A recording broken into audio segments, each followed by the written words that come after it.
We spend a massive amount of our lives constructing an image. We filter our choices, curate our stories, and project a highly specific version of ourselves to control how the world sees us. But underneath that projection, we often find a vacuum. The image serves as a statement of intent, a performance of self, rather than a record of actuality. It shows what we want to be, which makes it a poor source for determining who we are. When this curated facade fails, many look toward the psychological shadow. We analyze the hidden motivations, repressed desires, and unlit corners of the subconscious, assuming that dark holds the real truth of our character. This creates a different limitation. As the diagram shows, the shadow is an area of unacted potential. It represents the background theory of a person, but it lacks the weight of objective reality. If the image is a curated performance and the shadow is merely psychological potential, we are left without a factual metric for our own existence. We find the objective proof of our identity by looking at the ground. The footprint is the unavoidable physical history of our engagement with the world. It exists entirely outside of the curated image, serving as a direct consequence of movement. A physical trace remains immune to the filters of memory or the edits of a publicist. It is the irrefutable testament that we were here and reveals exactly how we occupied that space. This is a pure dialogue between our core nature and the unyielding fabric of reality. The earth captures the texture, temperature, and resistance of our presence, showing how we yield to or fight against the world we inhabit. These impressions provide the kinetic evidence of our lives. They document the style, weight, and direction of our interaction with the world. Dissecting the physical metrics of a trace allows us to decode the psychological state of the individual who left it. The depth of an impression reveals the psychic and emotional load pressing the person down.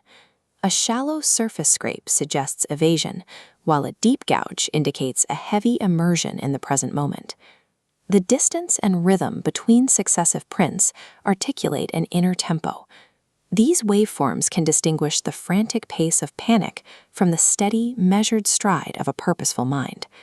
We track the route taken to verify intention. The path woven by the prints is a map of the lived decision-making process, showing whether a person took the most efficient route or the path of most resistance. Interaction with the terrain reveals how much we yield to the environment. The way a footprint reacts to jagged or soft textures shows the character of reality through the impact of our presence.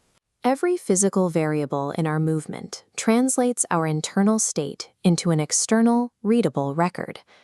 Movement across a surface leaves kinetic proof, displacing the material around us. It leaves no room for subjective interpretation or curated memories. This establishes the boundary between potential and fact.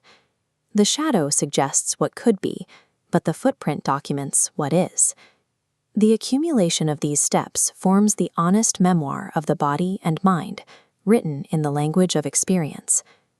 Relying on an appealing facade to control perception reduces the self to a marketing product. It prioritizes the curation of the image over the integrity of the person.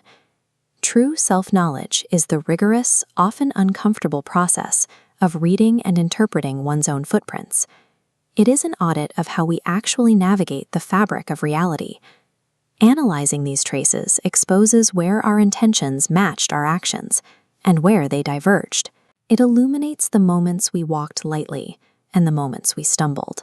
A fragmented self leaves scattered, contradictory traces. The clarity of the footprint is the objective measure of the sincerity and integration of the self. Power is the efficiency and grace required to navigate through time. It is the ability to walk a path with intention, utilizing the full capacity of our physical, emotional, and spiritual means. This authority comes from knowing the terrain and honoring the journey, ensuring the footprint left behind is consistent with the deepest truths of the self.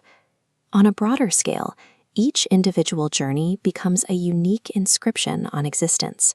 We are the temporary footprints of reality realizing itself, dynamic expressions of a continuous process.